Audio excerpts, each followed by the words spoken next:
the LA Unified School District doesn't even try to fire incompetent teachers. That's an impossibility.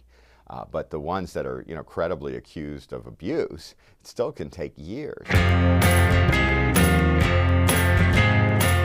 Hi, I'm Ted Balaker with Reason TV, and today I'll be sitting down with Stephen Greenhut.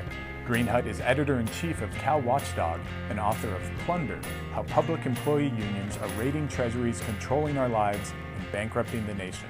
So tell our viewers a little bit about Cal Watchdog. Yeah, it's a new nonprofit journalism center started in Sacramento covering state government. Figured there's a little bit to cover up there.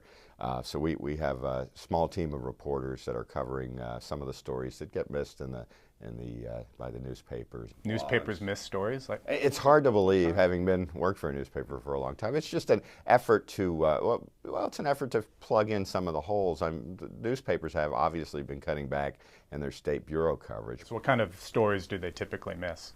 Well, there's, and I don't think it's all because by any sort of intention, but, a lot of newspapers are down to maybe one person in their Sacramento bureau, and the amount of stories that go on, the type of things that go on the state capitol, there's so many hearings every day, things that deal, my reporters come back every day with issues, some kind of workers' compensation reform or some kind of new union feather bedding scheme, and there are all sorts of hearings and stories that go on that just aren't getting covered just because of a lack of manpower. Your sobering book, Plunder, what's the gist of it? The public employee unions, they've just been having their way with taxpayers because of the power they have at the local and state level. I watched it as a columnist and reporter in Orange County, a conservative county, and I watched boards of supervisors and city councils repeatedly increase pension benefits retroactively for public employees. And we're looking at massive amount of plunder.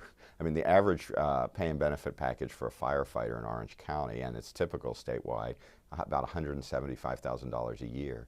In Vallejo, the San Francisco Bay Area city that went bankrupt because of its excessive pay and benefit packages for police and fire, it was like 75–80% of the budget were eaten up on those things. Police captains earn a pay and benefit package of $300,000 a year. It's just this one-way ratchet. They can retire after 30 years of pay with 90% of their final year's pay at age 50. And then, of course, the categories of public safety, which get the enhanced benefits. There's an interesting story behind that. So people think public safety, firefighters, cops.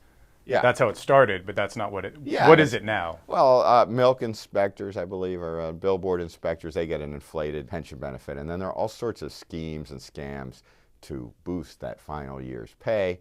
And of course, according to a lot of studies, I mean, there's some varying studies, but a lot of data suggests that public employees often earn more than their counterparts in the private sector.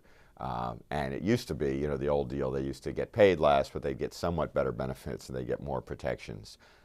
And now they get everything. They tend to get equal or more salary. And we could look at salary schedules. I mean, look at what a receptionist gets in the private sector compared to the government. And then so the pay packages are often out of hand, and they often abuse the overtime system to inflate the pay. So sometimes the pay often is far in excess of what a counterpart might get in the private sector, but isn't always. It depends, But then the pension benefits are way better, and of course the fewer days of work and all sorts of job protections. You just can't fire public employees. I mean, you have civil service protections and then union protections on top of that, and all sorts of seniority rules, and and the accountability is often very low. Well, let's get into that. If you were to zero in on what are the perks of being a public employee, what are some of the goodies that you get? Well, one of them is, job security that's unheard of. I mean, we're, you and I are at-will hires. I mean, if a boss comes in and they don't like the show right here, I mean, that could, be the end of the road. And it's assumed in civil service that the employee actually owns the job. And then if they have grievances, they have the process they have to go through to fire a public employee is ridiculous. The LA Times did a fascinating series on what it takes to fire misbehaving teachers. Now, according to their story, I mean, the LA Unified School District doesn't even try to fire incompetent teachers. That's an impossibility. But the ones that are, credibly accused of abuse, it still can take years. And they have these things called rubber rooms where the teachers sit and they collect their full pay and salary. And I've seen it. I've seen it repeatedly with law enforcement. I mean, where the unions protect even the worst actors, and there's people who misbehave, and public records are very hard to get in those kind of instances. And there's not a lot of accountability. So those are big things. One of the perks that you mentioned in your book, also in the Reason magazine cover story, I should say, this business of shielded plates. I think that's a perk that a lot of people may not know about. What's the deal with shielded plates? Yeah, I started out the book with that because it's not because it's a big problem, but because it's emblematic of the kind of problem. At the Orange County Register, the news reporters did a series and found that I think it's like about 1 million cars on the California roads, and these are private vehicles, not state vehicles, have a license plate that the private information, the home address, is shielded. They're in a special database. So they were finding that people were driving on the toll roads and just not paying the toll fines. And when the toll road agencies went to send the bill, they couldn't get the addresses, and the process to get the address was so cumbersome they didn't bother.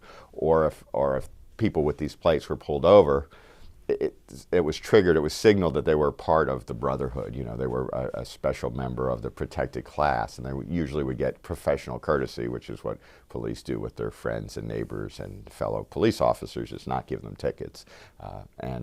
So it turns out that there was a program that was started back when the Department of Motor Vehicles used to hand out addresses, and police said, we're afraid that criminals are going to get our addresses and track us down.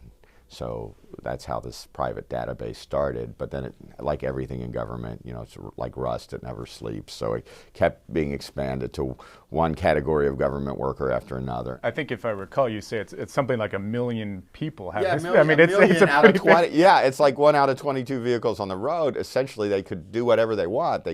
That's you don't have to pay for tolls, probably parking tickets. Right. You can just ignore that, and it's crazy. Could you imagine what the police would say if there are 1 out of 22 drivers on the road couldn't drive with impunity? Oh my God, it's a safety hazard. We need more rules, or we need to do something about it. Oh, it's police officers and your family members driving their own personal vehicles. Oh, never mind. Everything's just fine. Yeah. Nothing to see here. Yeah, that's right. It's just like this is what it touches. There's so many games, so many things that are played by public employees and seem to go largely unpunished. I mean, the Sacramento Bee reported that this was in mid-2000s. I don't know what the number is now, but 82% of California Highway Patrol manager-level officers miraculously discovered a disabling injury just almost a year before retirement, which of course gives them an extra year off and then protects 50% of their retirement pay from taxes. If 82% of Reason Foundation employees discovered a disabling injury, you'd suggest that there might be some problem either with the work or some sort of scam that was being pulled. And then the B story mentioned that the numbers spiked after CHP got rid of its fraud division that dealt with those sorts of things. So I don't know if there's a correlation there or not, but it's possible.